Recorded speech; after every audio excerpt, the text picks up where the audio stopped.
¿Cómo es posible que vaya a ir a la cárcel si no hice nada? Por supuesto. Usted no pagó los impuestos debiéndolos pagar, no denunció debiendo denunciar, no realizó un acto administrativo debiéndolo realizar, no previno un delito debiéndolo prevenir, no salvó a una persona debiéndola salvar. Vamos a ver hoy los delitos de omisión, que se dividen en omisión propia y omisión impropia. Y esta vez se nos enreda, pero veremos que es una temática muy compleja, pero que somos capaces de explicar con palabras sencillas para que podamos acercarnos a esta discusión. Es el primero de varios videos que podremos hacer sobre esta materia. Muy bienvenidos. Bienvenidos a Soy Defensor.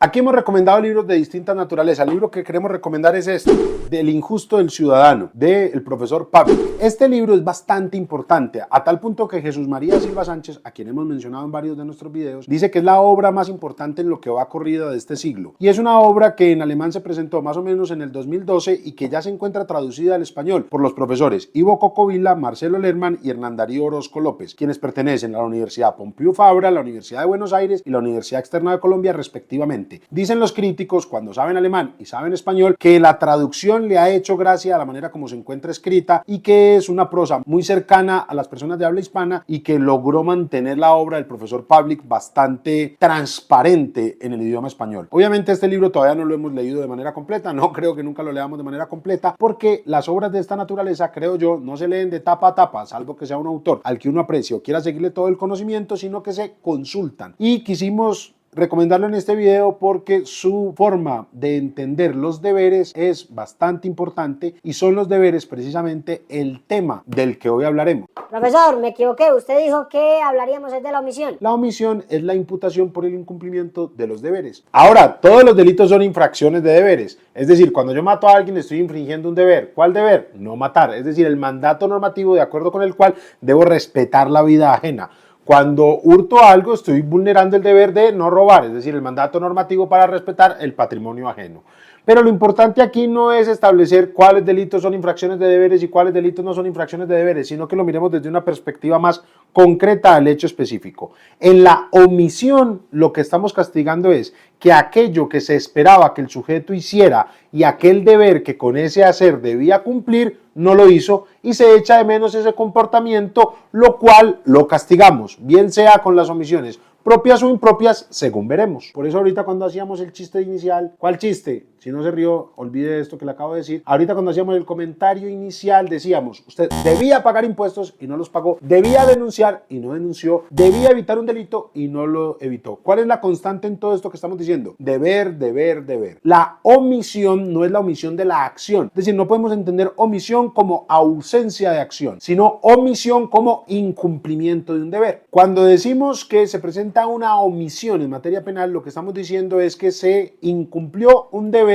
cuyo incumplimiento se amenazaba con pena. Al principio de la doctrina, sobre todo en el causalismo, existía un gran debate sobre la diferencia entre acción y omisión. Entonces decían que acción era el movimiento y la omisión era el no movimiento. Esto representa un problema. Y es que en el causalismo, recordemos, y en este video lo tenemos bastante presente, en el causalismo lo que era más relevante para el delito era la acción que generaba consecuencias, por el principio de causalidad o el nexo causal, y por eso le llamamos causalismo, que se encuentra en los modelos clásico y neoclásico alemán, pero no pongamos palabras para enredarnos. El caso es que si usted considera que lo más importante del delito es la relación de causalidad, le va a quedar un poquito complicado justificar que el no movimiento genere consecuencias. Pero esto se ha ido superando un poco, a tal punto que ya en un extremo, el profesor Günther Jacobs, por ejemplo, manifiesta que la doctrina se ha inventado un problema jurídico inexistente, pues acción y omisión son una y la misma cosa. Creo que es la línea que sigue el profesor Pavlik. Pero lo que intentamos decir es que la acción y la omisión son dos maneras como el sujeto puede exteriorizar su intención delictiva. La intención delictiva se puede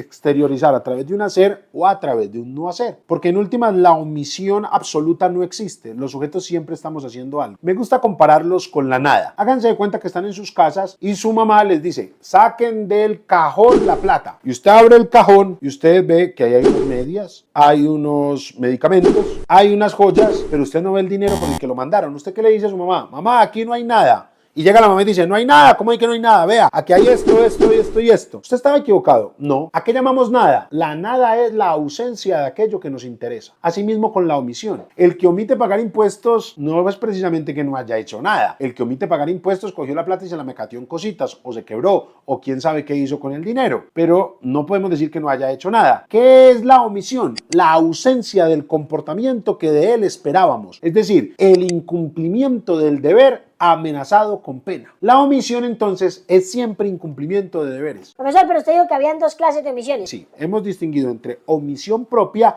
y omisión impropia. Pero no nos enredemos. La omisión propia, ¿cuál es? Voy a utilizar la misma palabra, la que se encuentra propiamente establecida en la ley penal como omisión, la que el legislador ha decidido tipificar como omisión. Profesor, deme ejemplos. Pues va usted al Código Penal, supongamos que ese es el Código Penal, va usted y lo recorre y empieza, omisión de agente retenedor. Si el legislador lo estableció como un delito de omisión de manera expresa, quiere decir que es de omisión propia. Usted sigue, omisión de denuncia, muy bien. Abuso de autoridad por omisión de denuncia, que es lo mismo que omisión de denuncia de servidor público, muy bien. Prevaricato por omisión, muy bien. Omisión de socorro, muy bien. Usted va a todos esos delitos y como el legislador los ha planteado a manera de omisión, podemos decir que son delitos de omisión propia. Estos delitos, por norma general, son dolosos, es decir, solo se pueden realizar con conciencia y voluntad. Profesor, el dolo también puede haber dolo sin voluntad, por eso... Del dolo hablaremos en un capítulo especial, es un tema muy polémico. Aquí tenemos este debate que hicimos en el Centro de Estudios Sociojurídicos Latinoamericano y haremos aquí algunas reflexiones. Pero el caso es que es un delito doloso, el de la omisión propia, pero también son delitos de pura actividad. ¿Qué quiere decir un delito de pura actividad? No admite una pluralidad de actos para su realización.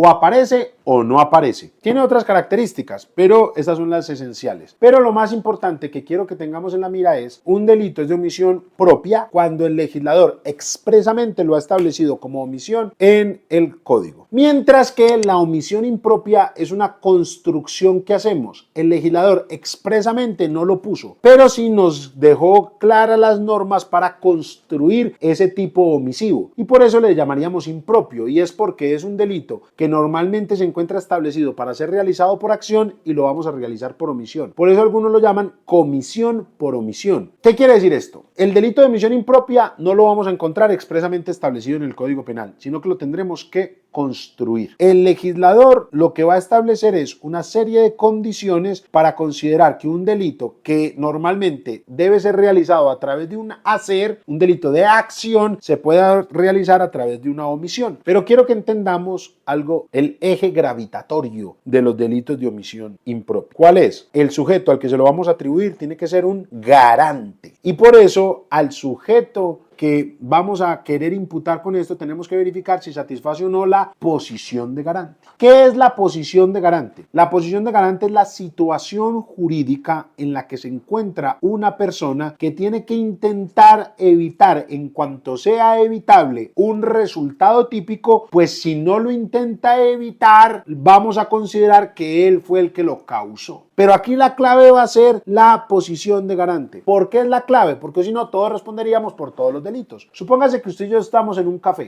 y entra alguien y me dispara a mí. ¡Práquete, práquete, práquete! Y yo fallezco al instante. Y usted no hizo nada. Cuando usted vio que me iban a disparar, se escondió. Se escondió debajo de la mesa y lo mataron. ¿Usted intentó evitar mi homicidio? No. ¿Usted puso todo su esfuerzo para que yo no muriera? No. Usted se escondió. Entonces podemos considerar que usted me mató. Diríamos que no. Y las demás personas del establecimiento en el que nos encontrábamos podemos decir que me mataron. Creo que podemos concluir que no. ¿Por qué? Porque ninguno tenía una posición de garantía respecto a mí. Pero vean que cambiando un leve elemento del caso, todo podría ser distinto. Supóngase que usted es mi escolta. Usted es una persona que yo he contratado para que me proteja la vida porque yo estoy en alto riesgo. Usted está armado y usted logra ver que viene un sujeto armado a dispararme y usted se esconde bajo la mesa y me matan. Y usted tenía los medios para repeler el ataque y no hizo todo lo que estaba a su alcance para repelerlo. No quiero decir que usted esté obligado a hacerse matar y que se atraviese en la mitad para que le disparen. Por eso he tratado de establecer en este caso hipotético las circunstancias que nos permiten deducir que tuvo la oportunidad de actuar. Entonces diríamos que si usted voluntariamente incumplió su posición de garante y usted dice, este man como me cae mal, que lo maten, y se esconde, usted habría cometido un homicidio doloso. Pero si usted es por descuido y resulta que usted ese día no le puso las balas al arma, por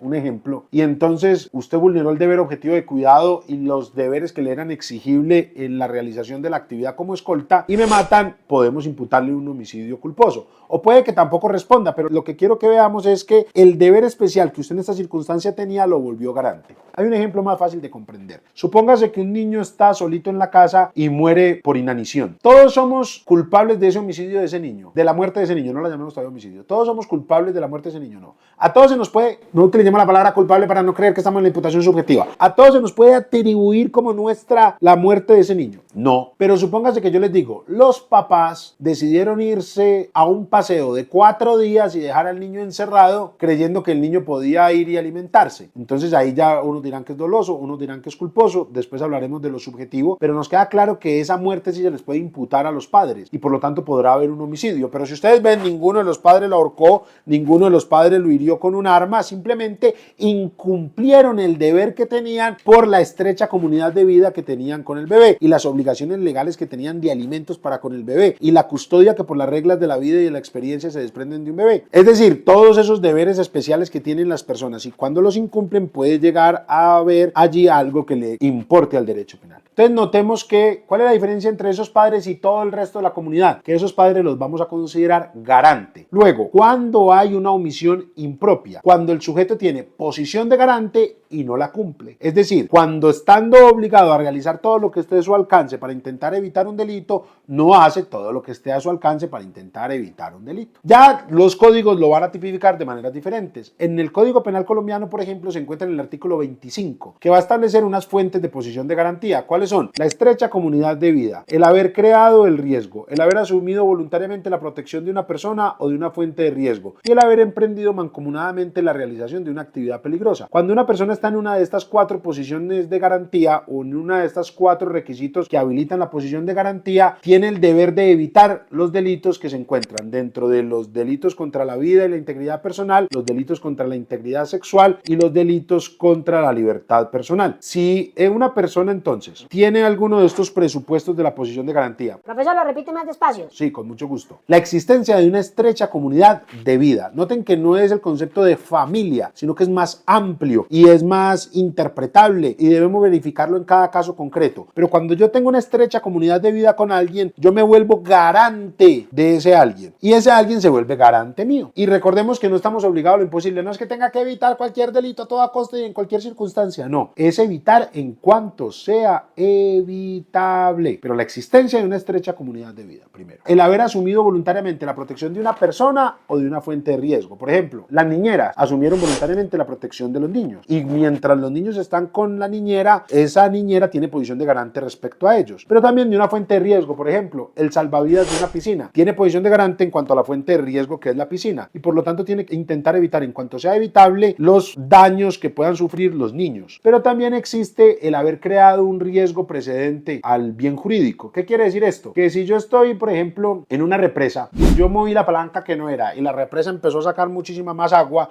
yo tengo posición de garante sobre la población que hay río abajo. ¿Qué tengo que hacer? Intentar evitar a toda costa, con todo lo que esté a mi alcance, que esas personas sufran un daño. Y la última es el haber emprendido mancomunadamente la realización de una actividad peligrosa. Usted y yo vamos a escalar o usted y yo vamos a consumir sustancias estupefacientes. Usted debe cuidarme y yo debo cuidarlo. Si yo estaba en condiciones para intentar evitar que usted sufriera un daño en la realización conjunta de una actividad peligrosa y no pongo todo mi esfuerzo, estoy incumpliendo la posición de garante. Pero recordemos que estas 4 posiciones de garantía, la estrecha comunidad de vida, el haber asumido voluntariamente la protección de una persona de una fuente de riesgo, la creación del riesgo al bien jurídico y la realización conjunta de una actividad peligrosa, solo se aplican para 3 bienes jurídicos: la vida y la integridad personal, la libertad personal y la libertad y formación sexual. ¿Qué ha dicho la Corte? Un segundo. Así el parágrafo dice que estas posiciones de garantía solo se aplican para estos bienes jurídicos. Debemos saber que el ordenamiento jurídico puede tener otras posiciones de garantía repartidas dentro del ordenamiento. Es decir, otras leyes no penales pueden establecer posiciones de garantía. Y por lo tanto, si alguien incumple la posición de garantía en esa ley no penal, puede también incurrir en el delito. Puede también serle imputado. Otros consideran, por el contrario, que no, que en Colombia solo hay posición de garantía respecto a estos 3 bienes jurídicos y respecto a estas 4 fuentes de garantía. Y otros van a considerar, como les acabo de decir, que no, que son amplias y que hay que ir a buscar en todo el ordenamiento jurídico todas las posiciones de garantía que se puedan interpretar. El caso es, entre uno y otro, no vamos aquí a tomar partido todavía, esto lo podemos dejar para otro debate, les recomiendo mucho esta discusión, pero el caso es que el deber jurídico tiene que ser concreto.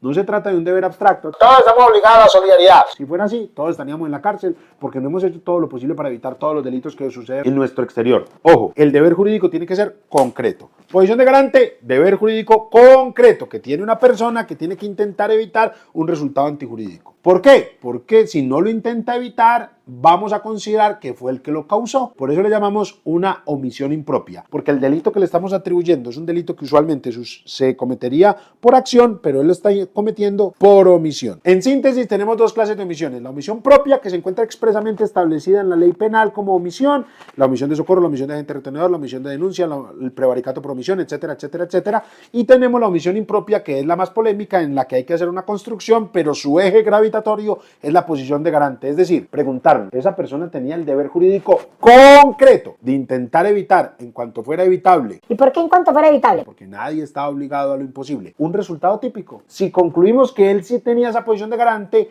vemos si la cumplió o no la cumplió. ¿Cuándo se cumple la posición de garante? Cuando hago todo lo que está a mi alcance para intentar evitar el resultado. Si yo cumplo mi posición de garante y se presenta el resultado, pues nada, yo hice todo lo posible. Si yo le intento dar comida a mi hijo y mi hijo no come, le intento dar comida y no come, lo llevo al hospital y no le encuentran la enfermedad y el niño se muere y después descubren que no, que era porque el niño no le gustaba la comida y había que ir a buscar otra comida de otra naturaleza en otra parte, pero él no tenía los conocimientos para poder buscarlo, nadie podría atribuirme a mí el incumplimiento de esa posición de garante. Yo sé que estamos hablando un poco rápido, sé que este no es un tema complejo y el interés de este video era netamente introductorio a la problemática. Déjenos saber sobre cuál de todo lo que hemos hablado les gustaría saber más o sobre qué tiene una posición divergente y qué les gustaría que explicáramos un poquito más despacio. Hasta la próxima.